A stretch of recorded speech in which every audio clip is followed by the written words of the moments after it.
अस्सलाम वालेकुम नाजरीन। आवाज़ दिल में बिलाल अहमद के साथ लंदन से आपकी खिदमत में हाजिर है। सबसे पहले इमरान खान साहब के बयान के ऊपर जो उन्होंने अपना बात के अंदर दिया, जिसमें मीर सादिक और मीर जाफ़र का नाम लिया, नाजरीन को मालूम होना चाहिए कि मीर जाफ़र और मीर सादिक के किरदार हमारी तारीख़ में नहायत ही अफसोसनाक हैं। मगर उससे ज़्यादा अफसोसनाक बात यह है कि इमरान खान साहब ने उन किरदारों का ताल्लुक़ हमारे सिपह सालारों से दिया है, जो कमर जावेद बाजवा साहब हैं। नाम तो उन्होंने नहीं लिया, मगर उनके कहने का मकसद यही है। कल को वो कह सकते हैं कि मैंने ऐसे नहीं कहा। मगर नाज़रीन, आप जानते हैं कि हर आने वाले दिन के साथ पीटीआई का बयानिया अफवाज पाकिस्तान और कौमी इदारों के ख़िलाफ़ होता जा रहा है। ये इत्तफाकिया नहीं है। आपने बहुत से बयानात ऐसे सुने होंगे जो सियासतदान देते हैं, उन्होंने दिए हैं, जहाँ पर उन्होंने अफवाज पाकिस्तान के ख़िलाफ़ बात की है, या अदलिया के ख़िलाफ़ बात की है, या किसी और कौमी सलामती के इदारे के बारे में उन्होंने रायज़नी का इजहार किया। मगर एक दफ़ा दो दफ़ा इससे ज़्यादा की बात नहीं होती। ये जो रोज़ का कोई ना कोई बयान आता है, ये एक सस्टेन कैंपेन है जो नहायत ही ज़हानत के साथ चलाई जा रही है। इसका मकसद क्या है? इसका मकसद इसके अलावा कुछ नहीं कि इदारों को दबाव में लाकर उनसे अपनी मर्ज़ी के फ़ैसले करवाए जाएं। और वो फ़ैसले क्या हैं? वो फ़ैसले यही हैं कि इमरान खान साहब फिर से इलेक्ट होकर पार्लियामेंट में आएँ, हुकूमत बनाएं, और जैसे काम पहले चल रहा था वो चलता रहे, कि अफवाज पाकिस्तान और दूसरे सलामती के इदारों की सपोर्ट के साथ जो खान साहब की हुकूमत रही है वैसे ही सामान आगे चलता रहे।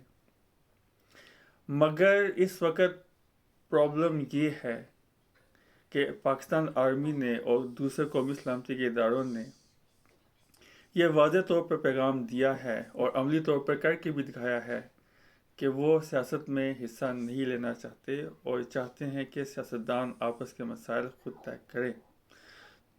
मगर पीटीआई ये मानने को तैयार नहीं, और यही वो मसला है जिसके ऊपर पीटीआई पाकिस्तान के कौमी इदारों से नाराज़ है। ये बहुत ही अफसोसनाक बात है और ये एक सस्टेन कैंपेन है। इस कैंपेन के लिए पीटीआई अपने सारे के सारे ज़राए इस्तेमाल कर रही है। चाहे वो जलसे के अंदर खिताब हो, इमरान खान साहब खिताब करें, या चाहे प्रेस कॉन्फ्रेंसेस के अंदर फवाद चौधरी बात करे, या असद उमर की बात करे, या बी टीम के तौर पर शेख रशीद अवामी लीग अपनी जो उनकी एक सीट पार्टी है उसके प्लेटफॉर्म से बात करे। मगर हकीकत यही है कि शेख रशीद भी दर हकीकत उसी बयानिए का हिस्सा हैं, उसी स्ट्रेटजी का हिस्सा हैं जो पीटीआई ने कायम किया है, या जो स्ट्रेटजी पीटीआई ने दी है। नाज़रीन, अब देखना ये है कि कौमी इदारे इस पर कैसे अपना रद्द-ए-अमल ज़ाहिर करते हैं। DGISPR साहब ने फिर से एक दफ़ा इस बात का इरादा किया है कि हमें इन मामलात में ना उलझाया जाए और गैर ज़रूरी कमेंट्री से गुरेज किया जाए। मगर आप जानते हैं कि MQM हो, या मंजूर पश्तीन हो, या मोहसिन दावर हो, या अली वज़ीर हो, या इस तरह के और किरदार हों जहाँ पर उन्होंने कौमी इदारों के ख़िलाफ़ बात की है, लेकिन उसका खुमियाजा वो अभी तक भुगत रहे हैं, नर्म और सख्त दोनों तरह से। तो क्या पीटीआई के साथ भी यही सलूक किया जाएगा? होना तो यही चाहिए। कानून का इतलाक़ तमाम अफराद पर यकसा होना चाहिए। ये हमारा पैगाम है, ये हमारा तज़किया है, और यही हमारा इस्लाही अयादा है कि पाकिस्तान का आइन सब के लिए यकसा है, तमाम अफराद पर इसका इतलाक़ होता है।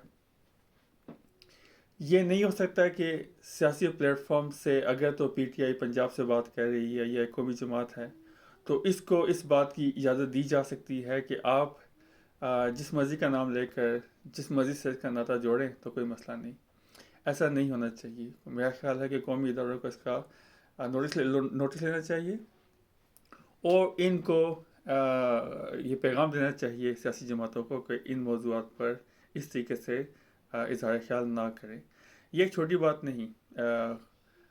تاریخی کرداروں کے ساتھ قومی سلامتی کے اداروں کو جوڑنا اور خاص طور پر آرمی چیف صاحب کو جوڑنا یہ بہت بڑی زیادتی ہے کیونکہ یہ عہدے اشخاص پر مبنی نہیں. یہ ہماری قومی سلامتی کو ظاہر کرتے ہیں اور یہ بہت سینسٹیو بات ہے. آپ اس طریقے سے جیسے چیف جسٹس صاحب کا عہدہ ہے یا وزیر اعظم کا اپنا عہدہ ہے یا آرمی چیف کا عہدہ ہے یا D G I S I صاحب یا اسی کے اور بہت سے عہدے ہیں ان کے بارے میں آپ غداری والے طریقے سے بات نہیں کر سکتے. نیا کرنی چاہیے اور عدلیہ اور قومی سلامتی کے اداروں کو اس کا نوٹس لینا چاہیے. تو آج کے دن ہمارا یہ پیغام ہے آپ کے لیے. امید ہے کہ یہ سسٹین کمپین آہستہ ہوگی اور عمران خان صاحب اور ان کی ٹیم اس بات کو سمجھے گی کہ تصادم کی راہ میں کسی کا فائدہ نہیں. سب سے پہلے ان کا اپنا نقصان ہے. ملک کا نقصان، سوسائٹی کا نقصان اور سیاسی پروسیس کا نقصان تو ہے ہی ہے، مگر ان تمام چیزوں سے پہلے اس میں ان کا اپنا نقصان ہے. کیا وہ اپنے آپ کو منظور پرستین کے ساتھ کھڑا دیکھیں گے یا علی وزیر محسن داوڑ کے جو بیانات ہیں؟ ابھی تو حالات مختلف ہیں، ابھی تو حالات بہت بہتر ہیں، مگر میں اس وقت کی بات کر رہا ہوں کہ جب انہوں نے ایسے پیغامات دیے، جلسے میں کھڑے ہو کر دیے اور جس کے اوپر سیکیورٹی اداروں نے نوٹس لیا. تو ہماری خواہش ہے کہ سیکیورٹی ادارے پھر سے اس بات کا نوٹس لیں. کسی کو اس بات کی اجازت نہیں دی جا سکتی کہ آپ قومی عہدوں پر فائز اشخاص کو غداروں سے جوڑیں. یہ بات ہم پسند نہیں کرتے اور نہ ہی اس بات کا مشورہ دیتے ہیں. تو خان صاحب کو ہمارا مخلصانہ مشورہ ہے کہ آپ اس پالیسی سے پیچھے ہٹیں. تصادم کی راہ سے آپ کسی بھی ادارے کو مجبور نہیں کر سکتے کہ وہ آپ کی ول پر جھکیں گے اور ایسا ہی کریں کہ جیسا آپ چاہتے ہیں. یہ ایک سیاسی پروسیس ہے، آپ اس میں سے گزریں. آپ اپنی جماعت کو مستحکم کریں، جماعت کے اندر الیکشن کروائیں. جو لوگ اہل ہیں ان کو عہدے دیں. جو لوگ اہل نہیں ہیں، جنہوں نے کارکردگی نہیں دکھائی، ان کو وہی عہدے دوبارہ ملنا یہ مینڈیٹ سے زیادتی ہے. ہم یہ دوسری جماعتوں سے تو ایکسپیکٹ کرتے ہیں کہ وہ ایسا کریں گی کیونکہ ان کے بارے میں ہماری رائے بہت مختلف ہے، لیکن آپ سے ہمیں یہ توقع نہیں تھی اور ہم یہ سمجھتے ہیں کہ آپ کو واپس اسی منشور پہ آنا چاہیے جو آپ نے 2008 میں دیا تھا یا 2014 میں دیا تھا. 2018 کا مینڈیٹ ہم سب کو پتہ ہے کہ اس کی کہانی کیا ہے، لیکن ہم وہی بات کرتے ہیں کہ ہم یہاں پر الزام تراشی نہیں کرنا چاہتے. نہ ہی ہمارا مقصد کسی ایک شخص کو، کسی ایک جماعت کو